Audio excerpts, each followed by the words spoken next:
Yo, yo, yo. Welcome. What's good? It is the crossover. You know what we do. You know what we do. And you And know who we are. you know it. It's Carl Williams. You know I'm with the coach. And Carla Harris, let's go. Yes, yes. Hey, I'm going to jump right into your heat real quick because I know them your boys. I'm going to jump into your heat first. I'm going to let you get that out first. Your boys did that thing last night. Oh yeah. Oh yeah. We took a nice commanding 3-2 lead. We put our foot down last night. We get to host again with the ability to close out the series. So hey, let's go Heat. My Jimmy Buckets was doing his thing. So let's go Heat. All right, all Yeah. right. But all around, I felt like there was an all around effort. The team played well. I enjoyed watching them play. Yeah, that was hitting on all cylinders.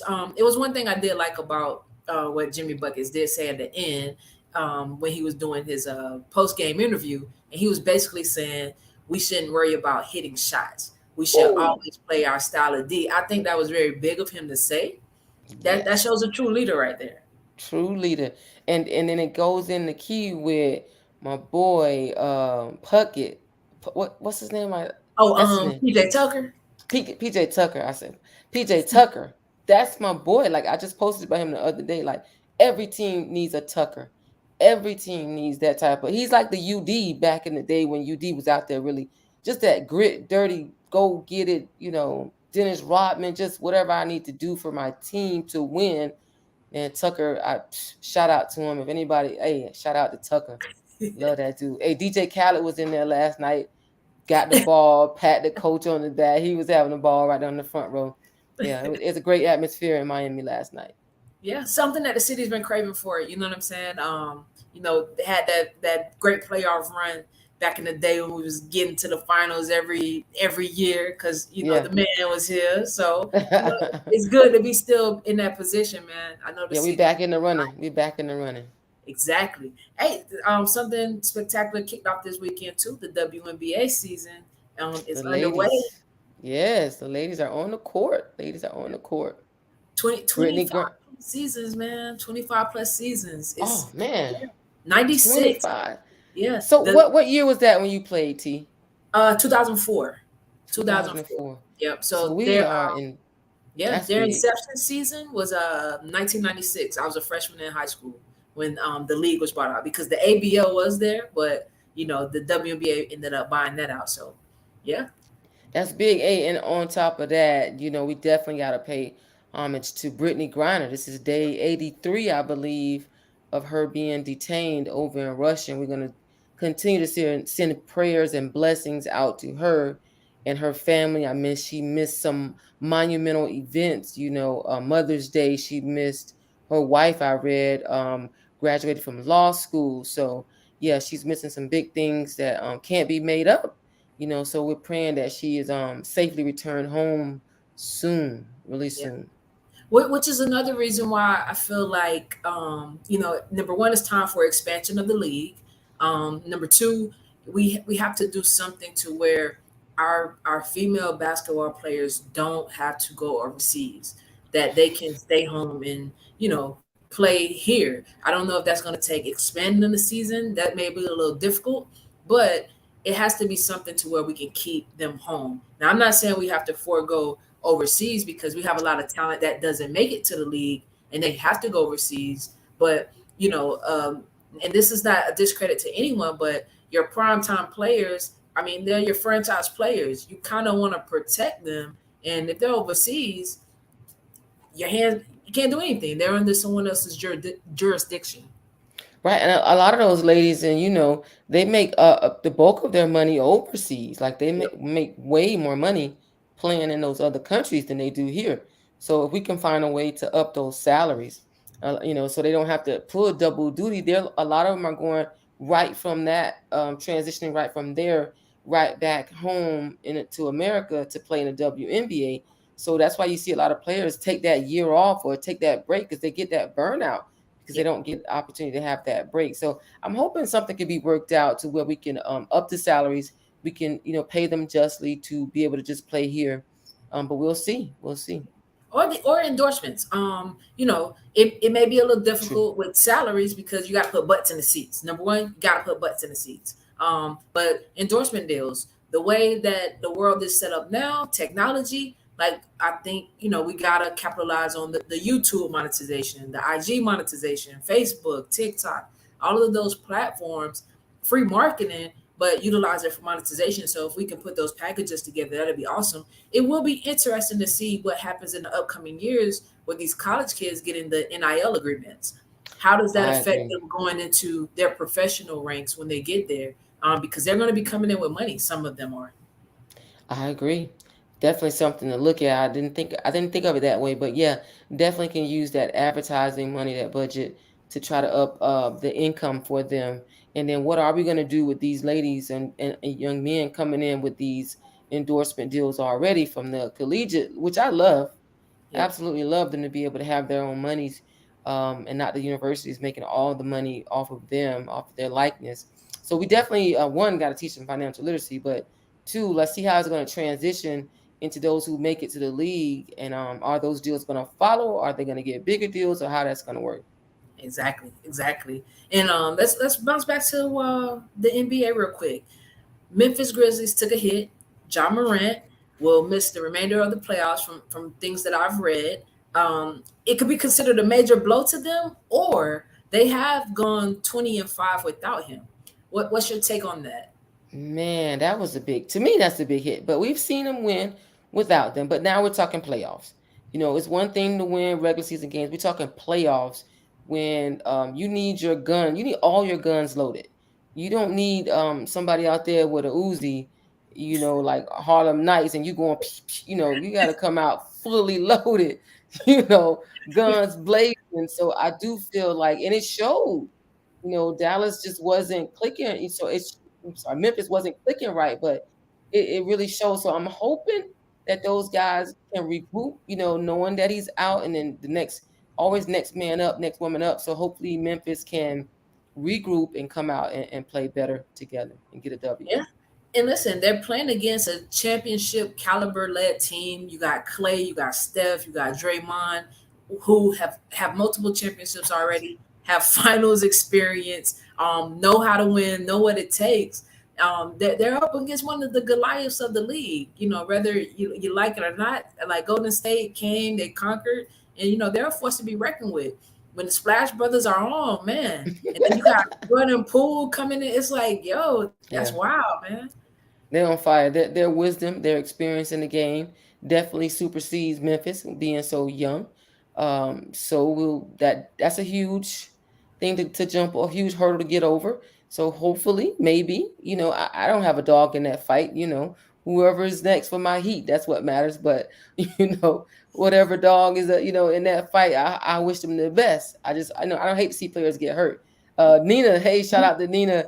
Golden State is experienced and winners. They definitely are Facts. experienced and winners, and that experience does play a big role moving forward. So we'll see. We'll see. Yeah, and now there's been some controversy. There's been some controversy about the MVP of the league right now, back to back. Nikola Jokic has won the MVP battle again, and is he deserving of it? Hey, I'm just saying when LeBron had that phenomenal season, even though Golden State beat the Cavaliers, like his stat line was crazy, and he was in the finals, and he didn't win MVP of the league. And now we come back now, we got someone that got knocked out and won the MVP back to back. Like, is he the best player in the league? Is he better than Giannis? Is he better than Joel Embiid? Like, come on now. I was shocked when I thought I read it wrong. I was like, did he win another award? He won the MVP. I was looking at the screen like, really, the MVP? But I mean, I'm not knocking him. Yeah, they call him a joke. No, I'm not knocking him. Like, no disrespect to him. This is just my personal opinion. I've watched him play. I think he's a great player, a great athlete. But I also the likes of the Giannis and Embiid. I really thought one of those guys may get it this year. I was definitely surprised to see him get it back to back. I could tell you, for a big guy, he's skilled. He's skilled. He's strong. Like he's tough down there. Cause just even watching Draymond try to battle them, like it's a battle when you go to defend him. He Hmm. knows how to use his body. Got a soft, nice touch. So I get it, but your Giannis and your Embiid's is a little more athletic. So I guess it's either you go with fundamentals or you go with the athletic flashiness. But okay, let's say this: is the NBA being consistent in how they assessed? All right, Mikael, he's very consistent. He is, but is the NBA being consistent in how they assess the criteria of being the MVP? Like, does it have anything to do with the distance, or how far, or how well your team does, or is it strictly by your numbers only? Does it? That's What is I it? think that's a great question. For years I felt like if the MVP, you should have the numbers, but a lot of times it does depend on your team's performance. A lot of people don't make it number one to Hall of Fames because your team didn't perform well, but your numbers state that. I'm going to be the biggest advocate of that only because I'm a victim of that. When it comes to college basketball, my numbers say one thing, but my team's performance says a different thing altogether. So, do Yeah. we go off of your numbers, your individual accolades, or do we go off your team's wins and losses? I got it. I agree. I mean, me personally as a coach, I look at numbers. I look at the numbers of the players and see how they what they provide for the team, how they carry their team in terms of their output in the games day in and day out. I wouldn't just assess them by how far their team went, but it does matter to me if you're able to show and carry a team. I will say that I love LeBron. I do. He's one of my top players that I like, but I do know that he has won consistently with a cast. I haven't seen him win without a supporting cast per se. Um, that has something to do with too. Maybe we don't have to worry about how far you go in just your numbers, or we look at LeBron. He went far with some teams, but he had a really nice supporting cast. He probably had the best cast in Miami. But in those Cleveland championship, I can't say he had a cast. Him and Kyrie, Kevin LeBron Love. last. Yeah, K Love is fine. He injury prone. Yeah, that I like Number one, we know who Anderson Varejao is because of LeBron. We know who Z is because of LeBron. All right, Well, look at it. like this man done took Who some. does we know who you love? We know. Hey, you know who Craig Hodges is because of Michael Jordan? No, I'm just kidding. Now, Craig Hodges can stand up But and defend on his own though. But think no, about but that team that's that Kobe took. Kobe took Lamar. He took Paul Gasol, like yeah. Meta World Peace. I don't know if he was Ron Artest or Meta World Peace at the I time, think he but was meta. I think he started out as Ron, and then he ended up by the time it was over, it was meta. Yeah. so I think it's varies. You know what I'm saying? Yeah. Look. Exactly, Mikhail. You got to Google to remember LeBron teammates. Right. That's what I'm saying. I know K Love. I knew Kyrie back in Cleveland. Tristan maybe. Yeah. Only because Okay. of the Kardashians, but not really because of his See, output. Kyrie But Kyrie ain't been right since as yeah, far as winning, what I'm saying, on the winning scale. that's true. K Love, he was doing it in Minnesota, but when you come to the Cavs and then LeBron leaves and I was like, K who? Yeah. Yeah. Yeah. No, K. I mean, LeBron is the man, and hey, he already put the word out. He's not missing another playoff run while he in the league. That Hey, man's it's gonna hurt be right now. interesting to see, man. It's gonna be interesting to see. I think that body needs some rest. And I Yeah. think he's getting that. And he already invested 1 million in his body. And so does a lot of other athletes too. I do want to see what happens with KD when he comes back for this year coming up too. Yeah. That's gonna be interesting. How KD and Kyrie do their thing if team's still together. Yeah. Um, yeah. Can Gonna be an James Harden and interesting. Joel Embiid bounce back on the Heat? Oh, the Heat. Yeah. Whoa, that would be big. Well, who we get rid of though? I don't know. Now you're gonna make me lose some nice pieces. Or what Nina said, he's not flashy, but he comes for business. Embiid heart isn't always there. I mean, he's been injury prone too, even though he's talented. Giannis is a beast, and I actually had him winning. Yeah, I thought Giannis was gonna win too. Yeah, I agree. She's not upset with the pick.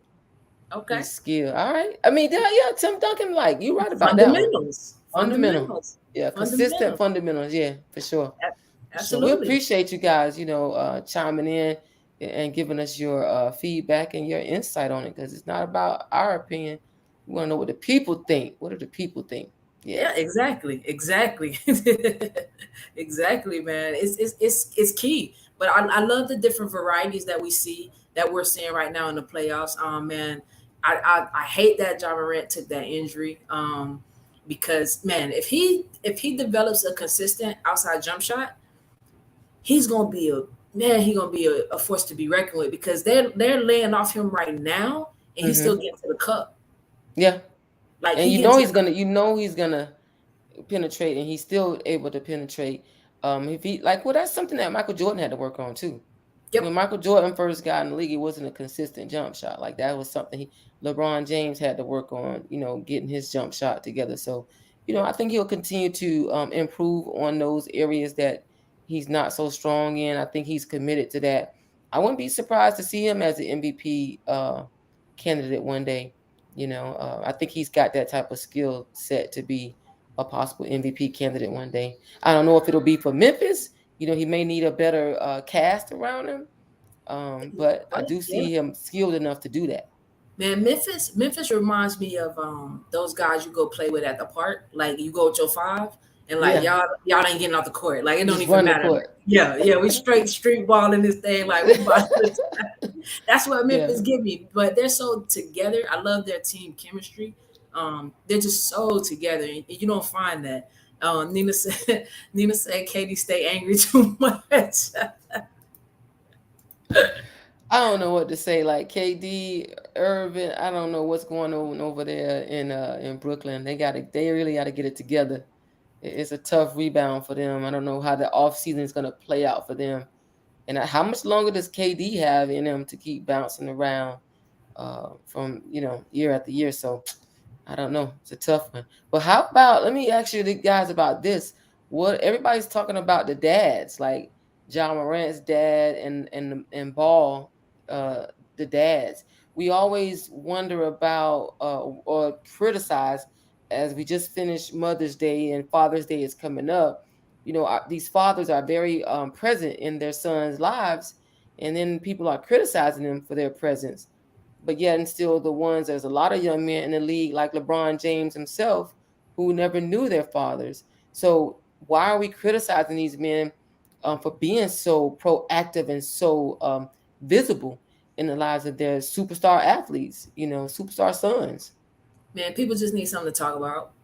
People need something to talk about because I think it's very important to have a supportive father in your life, especially a supportive black father in your life that's keeping you on the right path, making Yeah. sure you're doing a thing, and they're just proud of their sons. You know what I'm saying? That shows you like the work that you've put in with your child, not just about training them on the court per se, but just pouring into them in life because those guys are well spoken. They're all about the team. Like you don't see them kind of just promoting and showboating themselves. I know I see John Morant always talking about his team. Even the Ball brothers. Like Yeah. it's about team, and they just understand when you are privy to knowing that you got something special. I think as a parent, when you know you have something special, I just think it may change your dynamic sometimes of how you handle your kid because Hmm. you gotta protect them from other people that's trying to pull at them all the time. So I think you go into protective mode. No, I agree. I was gonna say I think Ball definitely goes into a protective mode. He's that Papa Bear who's gonna be over there, and if he's not gonna be confident, because there's a borderline, confidence and arrogant, or cocky, however you want to say it, about his son's ability, then who will be? So he's supposed to go out and promote them. And a lot of people were borderline, before his passing, they wasn't so fond of Kobe. Yep. because Kobe was really borderline that cocky, arrogant, guy, but he was really confident when she really knew him, and you understand the work he put in, and I mean, as I watched the film about him and the work he put in, hey, he has the right to walk out there saying, I know that I'm going to take this shot. I know I'm going to make this shot, because I outwork you. I've done this shot. I've made this shot, or I've taken this shot multiple times, preparing me for this moment. So I Yeah. have nothing but respect for that. And Ball, saying that about his son. It's like, we put in the work. We've been dreaming about this moment for a long time, and now we're here. And we're going to take advantage of it. So shout out to him for doing that. Absolutely. And think about this, Bruce Lee, he practiced one kick. It's mastery. Practice one kick. Yeah. So it's either, when these kids are training, it's like, all right, they're training on 50 different moves. You haven't perfected one yet. Yeah. Master one Still thing. can't make a left hand layup But you want to be a or Euro offhand step. layup. I'll just say offhand layup, and you weren't about a Euro step and Yeah, dribbling why through we 50 Euro step? cones. Why we Hey, Euro step? hey, shout out to Brandon Adams. Shout out to you, bro. Appreciate you tuning in. But yeah, T, they doing all those drills and 50 cones, and they can't even make an offhand layup. Like, come on. Like, really? All these trainers out there with all these different tools you guys using, and like so old school. Can you jab? Can you jump stop? Can you pump fake? Nope. Can you make an offhand layup? Can you make a mid-range jump shot? And then we can worry about all those other things that you're trying to teach them. You know. Philip has a perspective on ball. He says there's a line. Ball crosses the line where he becomes bad for business sometimes. Hey, they say no PR is bad PR, Whoop, Philip. No whoop. PR is bad PR. If they ain't talking about you, you ain't doing something right. That's Right, what they say. exactly. Exactly. He keeps his son's name out there, although it may be in a boisterous, or maybe almost offensive way, but he walks into a room with his chest out and saying what his sons can do. And what haven't they done? They've done it. He talked about the youngest not going to college, going overseas, and then coming back. They've done what he said that they were going to do. So I know it's not everybody's boat. I'm not saying that I would do it, but I can't knock him for doing it, and I cannot knock him for being out there. As like one of his kids, where you're gonna have to understand, like, Dad, you putting a bullseye on my back, right? Because not everybody gunning for you, so I get it. But it's Yeah, probably the conversation is like, okay, you either gonna step up or you gonna let the yeah, people shoot you down. Which one is right. what is it gonna be? They gotta You step up got to to get that in plate. there. Like, Yeah, yo, you got to y'all get need in there and put the work in. That maybe he's encouraging them to say, "Hey, I better get up and keep putting that work in." I mean, to, but as sons, they can also see. Let's talk about the Richard Williams. Like he had a plan for his daughters, and I'm sure every day they wasn't like, "Ooh, we got to go play tennis today." Sometimes they wanted to just be little girls, but he had a vision for them. And so now I'm sure they see the vision he had for them. It has come to fruition. They probably like, "Ooh, dang, he was right. Like, I appreciate you waking me up those days I didn't feel like getting up." Just like Venus and Serena, I'm sure they probably like, "Thank you, Dad. You've created a totally different life for me and my family. Not just the mom and dad, but now their families are different. Her daughter is different because of the life that she was able to create for her." So, I yeah. mean, we may not always agree, and we can always agree to disagree. Um, but hey, these parents that are active and out there on the forefront, encouraging, don't be abusive. I know it's borderline abusive, but encouraging their kids to go out there and be great. Yeah. Go be great. And think about Del Curry and his wife with Seth and Steph. They just Yeah. may have taken a different approach. Like they're not as loud in the crowd. You know what I'm saying? But we don't Hmm. know what they tell them people behind closed doors. He Yeah. might Well, be getting they. on them. Yeah. He might have been getting on them. Yeah. They divorced now, so Yeah, but I mean they definitely got that shooting from their dad, which he's now superseded what their dad was able to do. But ain't no telling what he's saying in that crowd. I'm sure he's out there talking trash. But then again, maybe he's a player and he knows what it's like, and he may just be sitting there. I believe it's a little bit different when you've lived that life. I think you approach it a little bit differently because he's been a professional. A lot of those guys haven't been, and what you see a lot of times, the parents who've lived that life, they're very much low key in terms of their vocalness, especially while the game is going on and all that type of stuff. They may encourage them in the background, getting in the gym and work. But in the game setting, I think they're a little bit more low key because they've been there. They understand it. Yep, yep. And see, Philip again, he says that's definitely different styles and preferences. He likes how Clay's dad stays in the background. That's what I'm saying. Yeah, You may not hear him. We may not hear him because the media don't get to grab it. But when they get home and behind closed doors, it might be a different story. Because at the end of the day, hey, you can't be making me look bad. but Philip, to what Philip said, that's a testament to what I just said. Yep, Clay's dad played in the league. He yep, was a professional. So again, that's another Clay dad and Steph dad. Like those guys are not vocal like that, like Ball. But I'm sure behind closed doors, I'm sure he got an earful about that's how he got to that level. What's Alfred Tito? His dad played in the league as yep. well. So Yeah. oh yeah, so those fathers, those parents, a little bit different. A little bit different. So Off the court, you're gonna get an earful, but when the game is going on, they're a little bit laid back. So can you imagine Michael Jordan's son? Like, he went to UCF and like you Michael Jordan's son, so we automatically think you about to come wreck shop. Like, you know Right. what I'm saying? That's too much pressure. Like that's just too much. I would have wanted my son to play golf. Like that's just too much pressure. Like that's crazy. Like you already, oh, I got Michael Jordan's son on my team. Like that's a lot of pressure to be under. And I don't think. I mean, he was just okay. Like both of them that played, they were Yeah. just okay. It was just mad pressure to try to fill their dad's shoes. I don't even think I would have picked up the ball. I would just play something else. do you think Bronny feels that type of pressure? LeBron's son. I'm sure he does. I mean, fortunately, he's actually living up to it. I watched him play, and that young man can play. He can play. Yeah. Who's Mikael? That boy's son was shot out. He talking about Michael Jordan's son. Oh yeah, see, they probably had so much money, you know. I'm sure it was like crazy, and then it's just crazy. But LeBron's more of a hands-on father.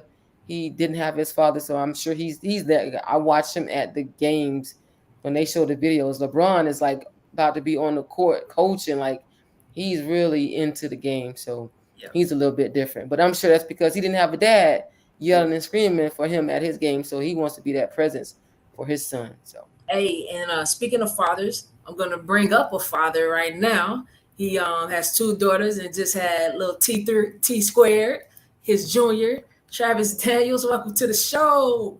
What's up? What's up? hey, How what's you going doing? on? How you doing, Travis? I'm doing good, and yourself? I'm great, excited to see you here. Yeah, well, Ooh, I I'm see excited to that be dolphin in the seen. back. Hey, I see Huh? that dolphin in the back. That Yeah, 21 dolphin in the back, got the 2-1. baby. So, Travis, tell the audience who Travis Daniels is. Yeah, so basically, I'm a kid from Hollywood, Florida, and I attended South Broward High School, went to LSU, won national championship. Played football, basketball, was a three-sport star, played track. So Travis is a really, I guess, kind of complicated or really diverse personality. Yeah, that's pretty much sums it up. Well, Travis, tell us like, okay, so we know the LSU national championship. You played for the Dolphins. You had a run with the Dolphins. So tell us what is Travis now? Who is Travis now in terms of crossing over from that athletic field? Yeah, so I'm married now. I have three kids, two daughters and a son. I started a photography company back in like 2013, 14, somewhere around that time. I'm always looking for new things to get into. I just started playing golf. I still got my Tiger Woods shirt on from earlier today, kicking butt. You know, but yeah, I just love competing in any aspect that I can, whether it's photography and trying to be the best photographer out, or being the best photographer that I can be personally. And even when it comes to playing golf, like one of my buddies I play with often named Ryan, he's been playing for like 8 years. I've been playing for like 7 months, and every time we go out to play, he killing me. But I am texting them like, today is the day. You You know, so got to you know believe in yourself. It's all about how you believe. What you believe you could do. You know. exactly. So, tell the audience about like any obstacles you had growing up, from where we're from, Hollywood, without the ages, Yeah. about where we're from, and just making it to the top of the top of the top, like coming from our city and then making it. What were the odds that were stacked against you?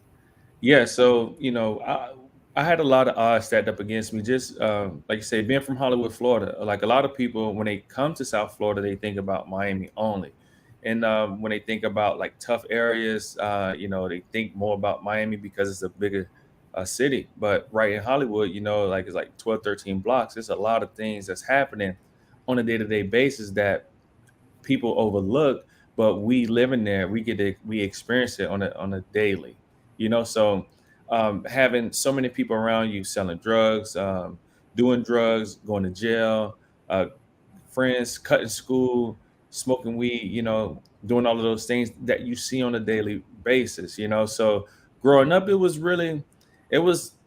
kind of tough in a sense, but for some reason I always just had a belief in myself that you can be who you are and you don't have to follow anybody Mm. else, and to like fit in. I remember early on when the guys started like smoking weed and doing things like that, be driving in the car at like 13, 12. Some of us could get the car from our parents and drive around, and everybody be passing the weed around. And I always would be like, I'm cool, and sometimes they'd be like, oh man, it ain't cool, you ain't cool, it ain't, it's not this or that. But I really didn't care what they thought about it. I would just tell them, if I don't do it, it's just more for you. Mm. That's you that know self-confidence, that self-esteem, and not worrying about fitting in. I think that's something that our young people really truly struggle with today. A lot of them want to fit in and want to be liked, and they end up following the wrong crowd, and it's being detrimental to their success and to their progress. Yeah, yeah, it's really huge, and with social media, it's even magnifying things more because you're able to see more. You see more people with the nicer clothes and money, and presenting this lifestyle that's don't seem like it's really obtainable, but you really want it, and for some reason, I just had it built in me to just focus on what I'm doing, enjoying just hanging out with my friends and playing different sports with them, and really not being caught up with any other thing. Like I never looked at anybody in any type of way for what they did. Just if that's what you want to do, it's fine. But me, I'm just gonna go and do this. When we was like in what elementary school, playing little league, going into middle, those decisions started to be made early. You was either going to practice or you was going on a corner. It was one or the other, you know. And me seeing police officers chasing people, slamming them on the ground, putting them in the back of the squad cars, and at a younger age, guys leaving for like 21 days, going to the detention center, and hearing the stories about what's happening inside of there, it just never really seemed like a lifestyle that I thought was good for myself, and I just did everything that I can to stay away from it. And sports helped that out because after football it was basketball, after basketball was the track, then you back again to There you football. go. Yeah. So talk to us about your experience of playing with. You played with one of the best college coaches in the game, Nick Saban. Yeah. How was that experience at LSU? Like the system he ran. Like talk to us about that. Yeah, so it was really tough, but it was really um, kind of to the standard of what I was already used to. One thing that I loved about growing up the way that we did and playing for Northeast Optimists was each year you would pretty much have a different set of coaches as you progress from the 90-pound to the 105 to the 120. The coaches were not following you through the phases. So what was great about that was we was able to get coached by a bunch of different personalities, where you may be the star on the 95, but when you come up to the big boys, to the 120, those coaches, they don't care nothing about that, and they're going to coach you tough as if you never scored a touchdown or did anything before. So that precedent right there was helped me out a lot. When I got to LSU, I mean, my coaches, Coach Antonio Williams, Coach Buddy Brown, and a list of others, Coach Purcell. I mean, I can go on and on. But um, they told me, that Coach Saban, he's a tough guy. He's not a pushover. So you really have to have your mind right. So when I met Coach Saban, he like 5'7", something like that. This little guy. So I'm thinking in my mind like he can't be that tough. But man, when I got to LSU, oh my God, he was like all of those coaches in one. So that was something to see. But I would tell you this: the guys on my team that struggled with him, I feel like those guys were like baby. They probably had the same coach all the way through, or Hmm. everybody just babysat them all the way up. So now when you get with a guy like Coach Saban that's demanding excellence from you, that's demanding you be on time, know your assignment, no mental errors. I mean, having somebody like that, to them, it really broke them. But I would say that Coach Saban has really helped me out, not only in the game of football, but in the game of life, because he always have you held accountable. He always looking for the best out of you. You know, he teaches you early on how to deal with ups and downs in the game of football, the game of basketball, the game of life. You're gonna always deal with them, right? So whenever you do have a good game, you got 24 hours to be on it, and then you got to get back to ground zero and start working because the next person coming up is going to be gunning for you. Hmm. So just taking a lot of those lessons that I learned from him and applying them into just my everyday life, it helps out. And I mean, I still think him to this day, even though I don't speak to him as much, but in my mind, I'm always going back to those moments. And then you played for him at Miami as a Dolphins. You got drafted by him. Yeah. Was he different in the league from LSU to the league? Nah, he was no different, and he really caught the NFL guys by surprise. It was something that was like so small that we thought was so small was such a huge thing in the NFL. So before practice in college, when it's time to warm up, everybody get like on the sideline. You have groups, you jog across the field, and they have you doing different things, high knees, karaoke, just trying to get yourself loose. And then you would go into like offense on one side, defense on the opposite side. You get in your lines and you start stretching. When we run across the field, we run across the field fully padded, helmet, shoulder pads on. But in the NFL, those guys wasn't used to none of that. So I mean, some of the guys made such a huge deal about running across the field with the helmets on, and I was surprised. I was like y'all don't do that. Like we the only one that do that.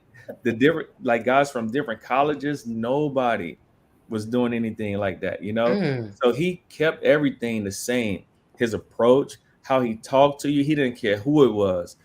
You could be a Hall of Famer, you could have been to 5 Pro Bowls, it didn't matter. He wants you to do it like this. This is the way that we're gonna do it. I don't care nothing about what you did last time. I know this work. So he was the exact same. So for So me, it what was I hear a lot of you saying accountability, discipline and accountability. He preached that discipline and accountability. He preach it. When I tell you, in 2003, when we won the national championship, we had a really talented team. But what made us win was that everybody was very disciplined. When I was playing my cover one man-to-man matchups, I knew that I could not get beat on a deep ball, so I wasn't gonna get that up. Right? He always tell us every coverage have a weakness, so we're not going to get beat where the defense say we cannot get beat. If I'm Hmm. supposed to take away the inside's taken away. If they catch that out, we're going to compete on enough of them that we'll break them up. They're going to catch some because they're on scholarship too. But the odds are going to be with us if we do it this way, you know. And everybody, I mean, the team bought into it. You could feel it. Like I know I don't have to try to jump that route because I know that guy gonna be there. I'm gonna stand the third. When guys Yeah. give up plays, is because they're trying to compensate for something else, somebody Yeah. else. They think somebody's not going to be there, and then they dive on bite on that out route, and then the dude turn it up, and now the ESPN theme song is playing on your head. Uh, No, we had to limit that.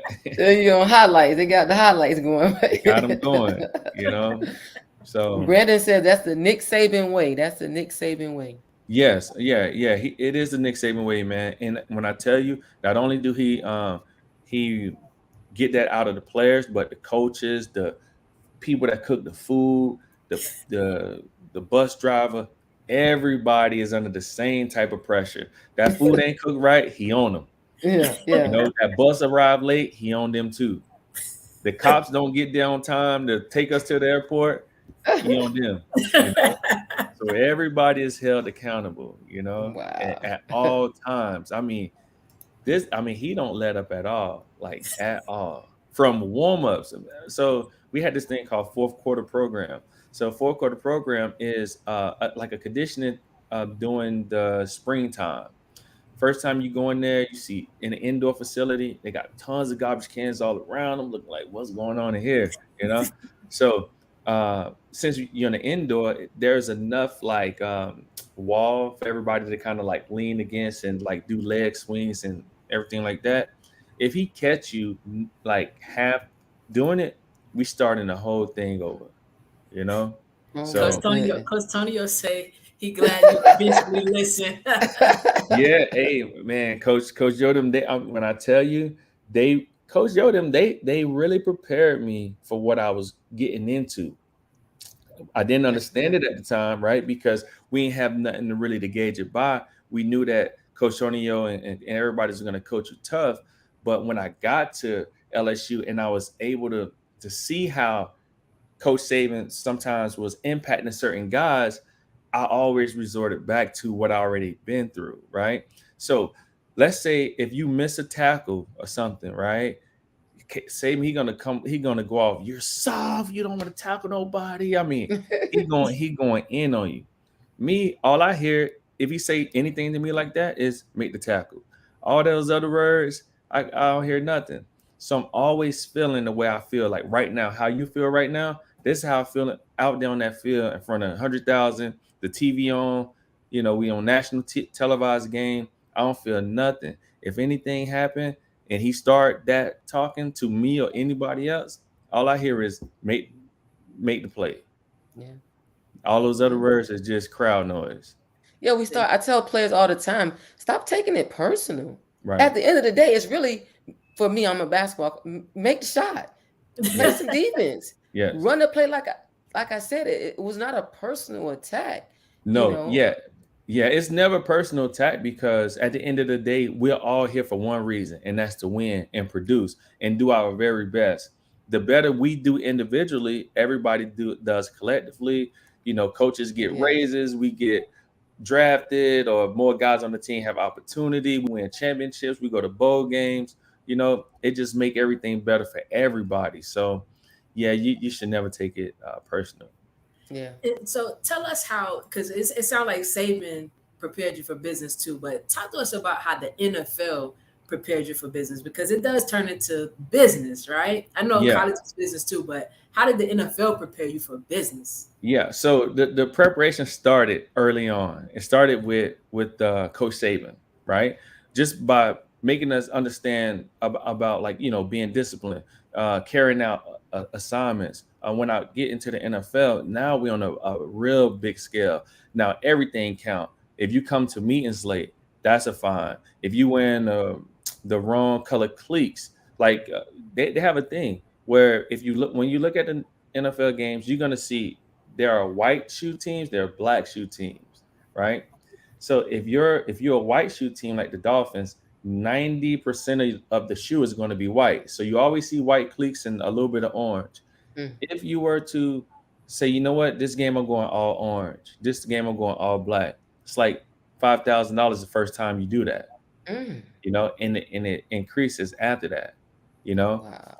But um, the NFL really taught me about uh, being more disciplined, understanding that it takes a lot of people to create the product on the field. Nothing in that game is all about one person, Mm, right? You have to rely on nose guards. You have to rely on the safeties, the corners, the coaches, the trainers, and then when you take it away from the field, you having to rely on management, nutrition, your strength and conditioning coaches, right?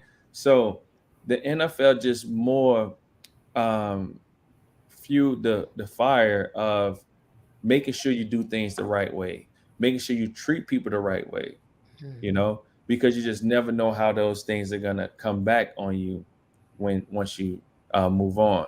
So when I was playing, I had situations where I really didn't want to be with a certain team at a certain time because of new coaches and whatever. But I never really wanted to express it or make things uncomfortable for myself or anybody else because you just never know like what that situation is going to turn into later, Mm. you know? Yeah. And it was crazy because one story is that we had this GA. His name was Adam Gates, right? Wow. So Adam Gates was when I got to LSU. When I was flying town, he had to come pick me up from the airport, right? Pick me up from the airport, bring me back to school. He right had to pick up some other guys, bring me back to school, whatever. I always had had a friendly relationship with him. Just a hey, how you doing? Just small talk here and there. Now I get into the league. I see Adam Gates. He's with the Lions. I see him. Before the game, after the game, we always talk to each other and keep going. Next thing you know, he's in Denver. Next thing you know, he's the head coach for the Miami Dolphins. This is a person that was like on the totem pole. He's all the way to the At the bottom, right? yeah. And Adam brought me in multiple times, talking to the rookies, doing other things like that. That had I had a bad rapport with him, he would have never did that for me, Wow. you know. Yeah. And he was somebody that wasn't necessarily top rank at LSU. He's a GA. He's just drawing up the plays for the scout team, you Wow. know. So that business makes you really look at everybody and look at them for like who they are, not what they do. Everybody is just in here for the same reason. No matter what role they're playing, everybody's role is equally important. Man. That's big. That's major, man. I hope somebody picked that message because you just dropped a gem for people to realize that you treat everyone with respect and appreciation because you just never know how that can come back full circle. That's big. Yeah, yeah, 100%. Like right now, I go play golf. I just started playing something not like great anything, but I see the guys out there cutting the lawn. Anytime they are in my vicinity, I go talk to them. Hey, how you doing? Whatever, whatever. Talk to them about the grass, like the greens. Just trying to understand their job because a lot of times people overlook them, and they probably don't get much interaction with anybody outside of the people that Mm-hmm. they're with, and you just never know how one conversation that you have with somebody can really like impact their day, their week, and uh, Yeah. you know make a positive change for them. Travis, That's tell big. us what birth Travis Daniels photography. NFL player, was photography on your mind growing up? What birthed the idea? Yeah, so long story short and kind of long, uh, I'm playing in Kansas City, and this is like my 6th year in the league, and my mind would be turning sometimes like, what do you want to do after you play? Coach Saban already told me whenever you finish in the league, if you want to come coach, hit me up, So I always got that in the bag. But I wanted to see if I could do something completely different, you know, Mm. to go all the way against the grain. So I'm in Kansas City. I'm getting my ankles worked on. I love looking at photos and magazines and stuff like that. And I see one of the doctors coming to the training room to talk to the head guy, right? So as he walk in there, looking at him, like, man, he a older gentleman, and he make a pretty good living. And he not killing himself to make the money, right? So I'm like, dang, I don't know how much longer I want to do this. I don't know how much longer I can do this. Like, dang, what I'm gonna do once I finish, right? At the time, I had a magazine in my hand, and I was looking at the picture, and I was like, you know what? I wonder if I can create a photo that somebody will like the way I like this photo, right? So after that day, I go up to our head photographer. His name's Steve Sanders, right? So now back to the NFL. The NFL is such a big business and they do everything so great.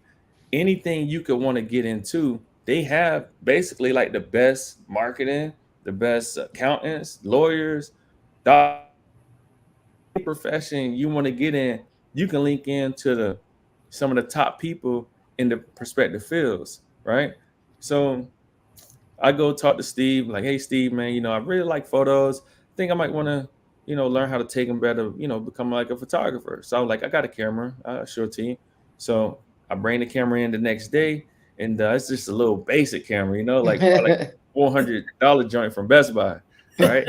So he like, well, if you want to take pictures like this, you need these type things, right? So I'm like looking at the lenses, and I go back to the house and Google it, and I'm like, dang, like this thing costs 6,000, 11,000 for a lens. And something about it, it just kept drawing me in.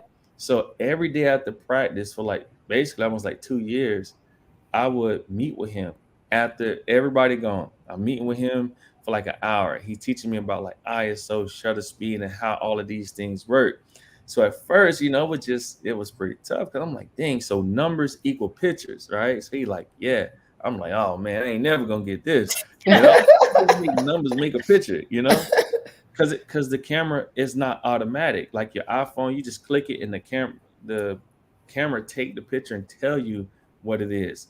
And Mhm. these cameras that we're using, you got to tell the camera how light it is outside, how dark it is, what color the person clothes are wearing, what's the skin tone. How do you balance the skin tones in all of the different scenarios?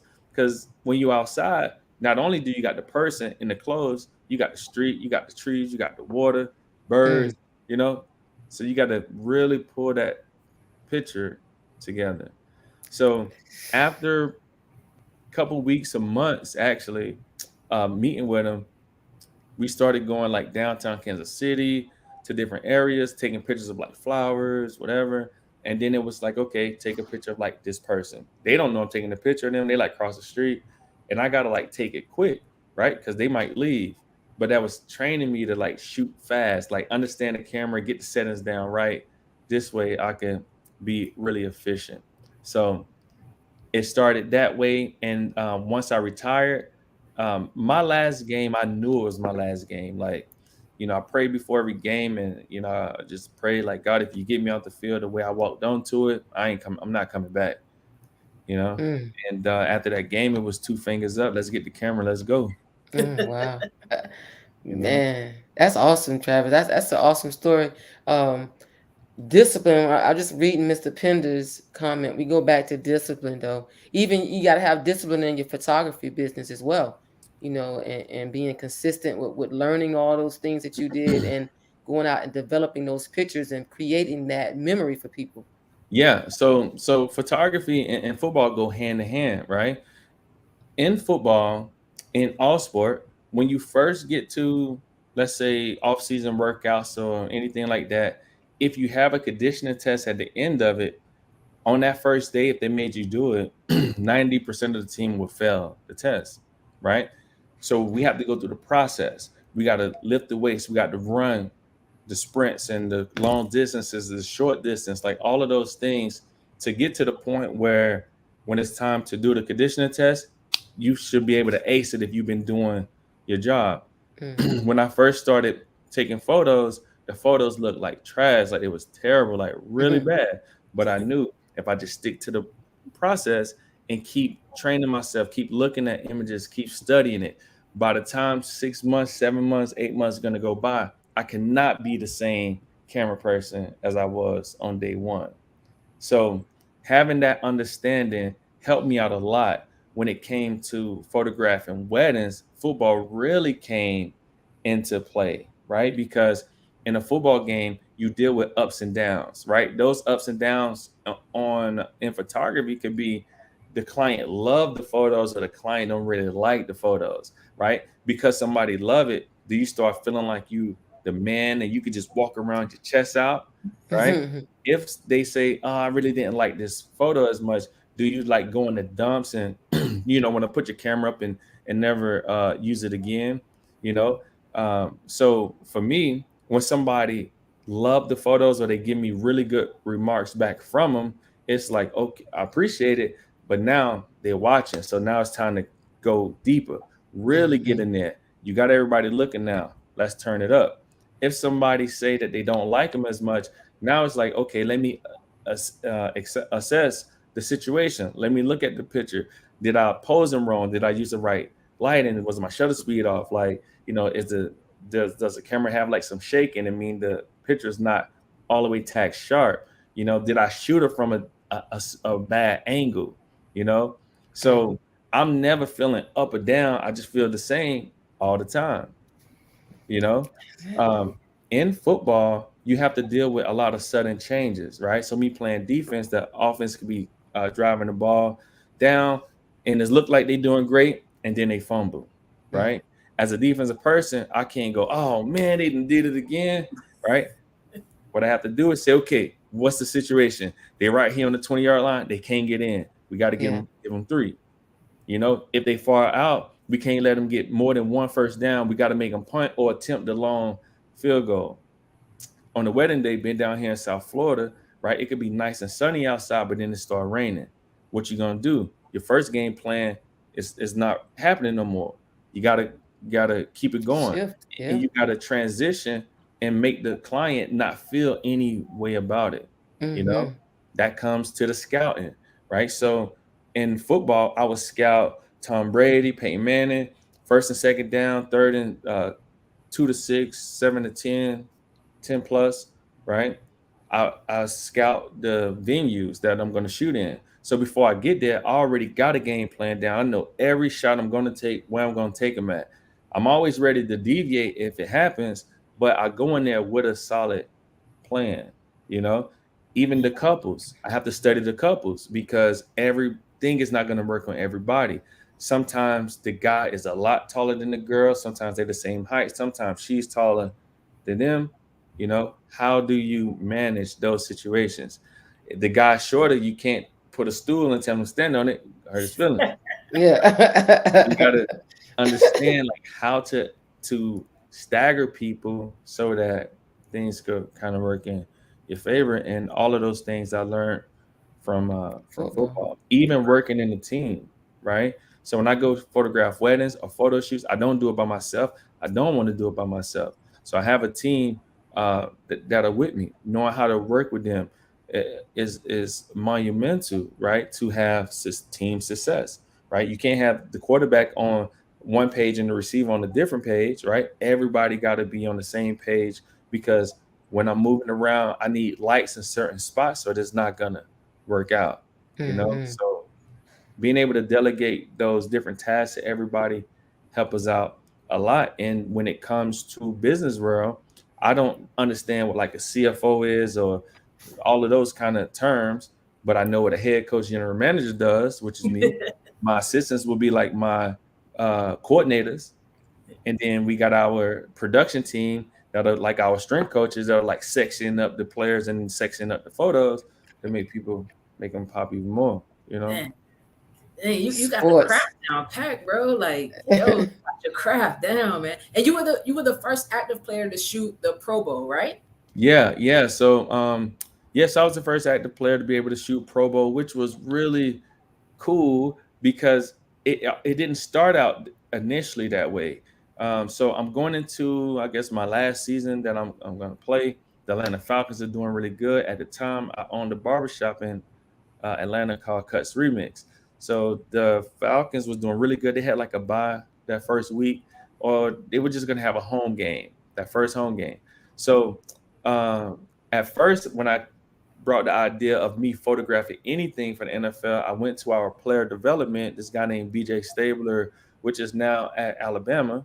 Um, and I told him, yo, I want to shoot the Super Bowl. So they like, man, you can't shoot the Super Bowl. I'm like, why not? There's no other player in the league asking to do that, right? Yeah. You got a big field. You just could just they could just put me in one spot and tell me I can't move, and I'll be cool with it, right? So for whatever reason, Super Bowl didn't work. So I was like, well, what about playoff game? The Falcons, so I can go to the barbershop and can go to the game. At first, that was greenlit. They's like, yeah, it can work out. So I'm like, cool, let's do it. As it got closer to the game, they pulled back because they said the word got to me saying that they didn't want to have a player on the sideline. He might be a distraction. So Mm. I was so I said, all right, cool. Well, how about Pro Bowl? Nobody don't care about that. You know, who cares who win the game and who distracted anybody? It doesn't matter. And the NFL, everybody was like, yeah, that can work. So that opportunity came because um, I wasn't willing to take no for an answer. Like some Persistent. way, somehow, y'all about to put me on this sideline at somebody's something this year, you Yeah, know? yeah. Not, because I already knew going into it, I wasn't gonna play no more, you know?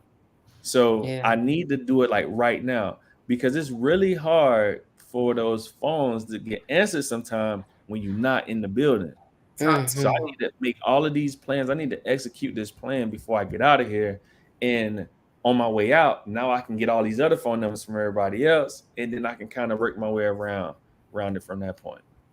Man, The game plan. Man had the plan. Yeah, Had the man. plan. He had the crossover plan all together. But I Yeah, mean, one of the biggest thing I took from your whole story, Travis, is that this game of football and just sports in general has really been instrumental in the man that you are today, the photographer that you are today, just the whole person that you are in terms of your discipline, your work ethic, your willingness to transition or cross over into something new, to challenge yourself to something new, and to not just be one dimensional, to not be able to accept a no and that I can't do it. So that's amazing. I tell everybody, if you don't do anything, whether your child is the star player or not, I believe being around sports and the team camaraderie that's built, and if you're in the under the right tutelage of in terms of coaches that's teaching discipline and accountability, it will carry your child beyond the sports. yes, They may not get a scholarship, but it'll right. take them into the business world, into the college, world, into the workspace. Is instrumental in the lives of those who played sports. Man, it's really big. Yeah, it is because there is no other ways in life that you're going to deal with as many ups and downs at such a young age for such a long period of time, whether it's from 8 years old to 18, or if you keep going after that, right? Because you got people catch a pass on you, they block your shot, they steal your ball, you know, those are negative situations, and you got to bounce right back and get back focused and lock in. And Hmm. if people would more do that once they transition out, they'll really see that they are able to have the same type of success, right? I knew that once I finished playing and I started photography, I knew it was gonna go because I felt like if I made it to the NFL, to the highest of in this profession, Yeah. then why can't I do it with this? All I got to do is apply the same things that it took. When I listen to Tom Brady or Warren Buffett or anybody, Floyd Mayweather, right?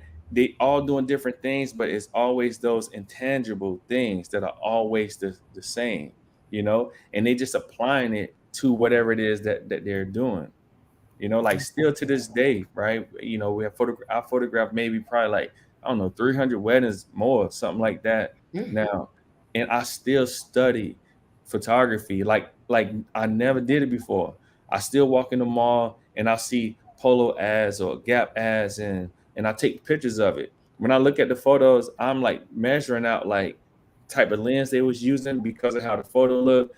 Like what Hmm. height are they shooting from, to get it. This picture for it to look like this, he had to be about this many yards away from the person. They had to be probably at this angle. The camera had to be tilt this way, that way. So I'm like analyzing the whole thing. Like, Studying the craft. yeah, then it's like nonstop. Well, Travis, we're getting down to the end of our session. I mean, I hate that. I feel like we can go on forever. You're just really I mean, I love talking to you. But we got what we call the hot cross zone. It's like a 30-second 5 questions, and we want to see what your quick responses are to these questions. You ready? Yeah, yeah, All ready. right. So question number one, what's your favorite food? My favorite food is spaghetti. Spaghetti. All right. Dessert or no dessert? Dessert. Dessert.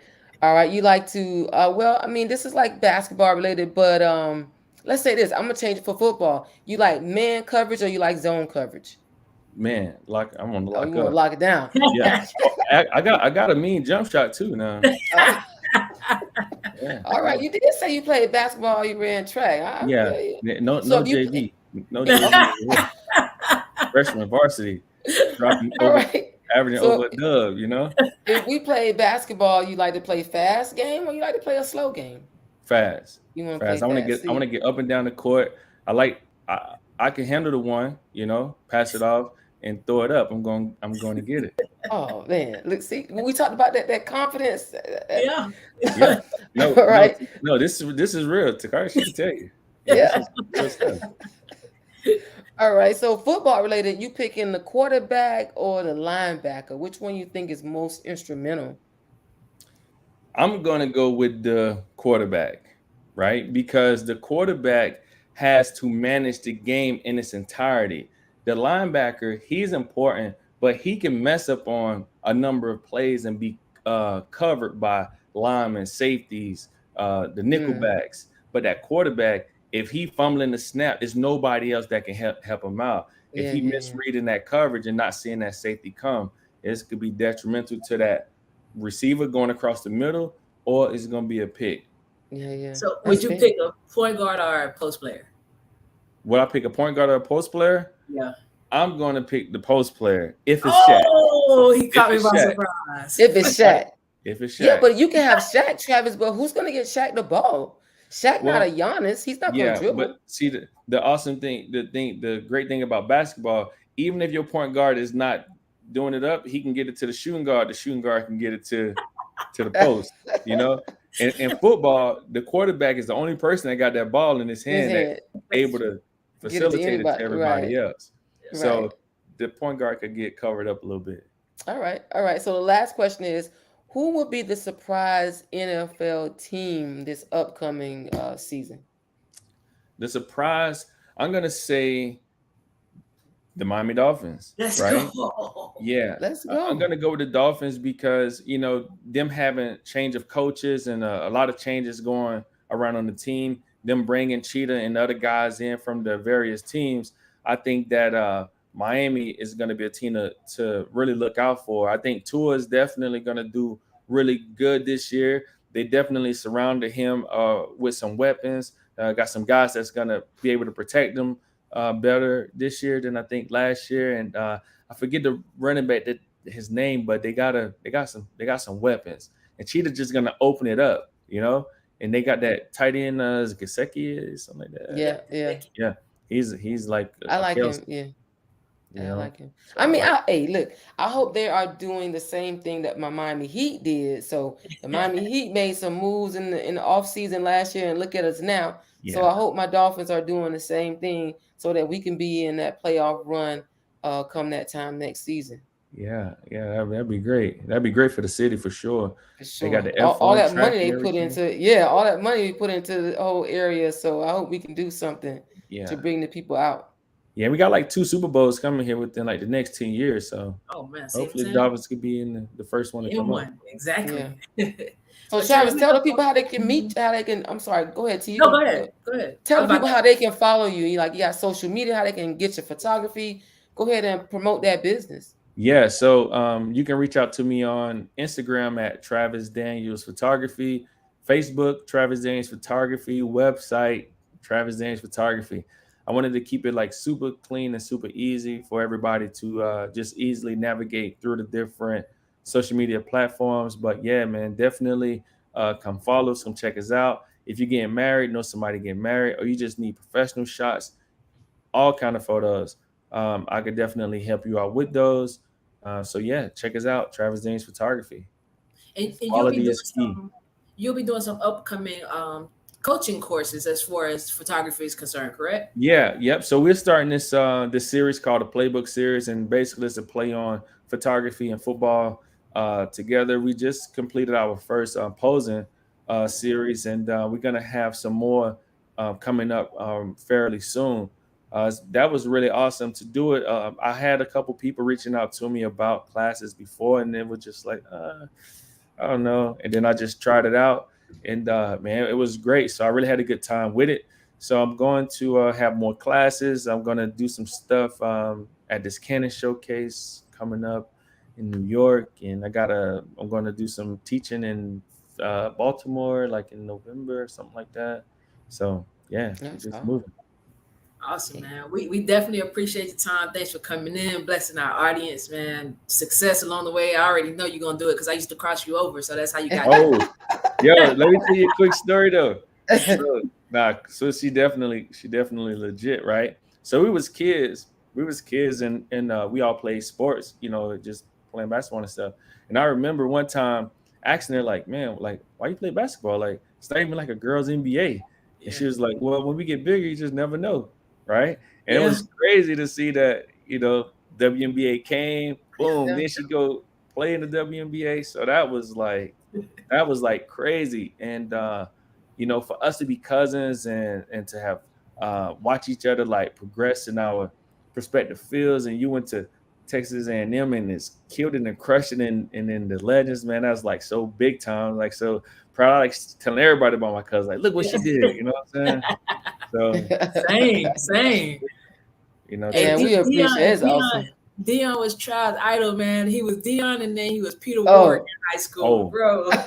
yeah, oh yeah, so Coach Tonio, I see him chiming in, like, so when I played at Northeast, I would score touchdowns. I'm talking about, I look like Dion in the flesh, hand behind the head, hey, ball oh, out. you. I was like that. Coach Tonio, when I got to high school, don't bring that over here, son. I was like, man, hey man, what am I supposed to do? I got to do Just something when shut I it score. down. Yeah, he shut it down. You know, but yeah, it was a good time.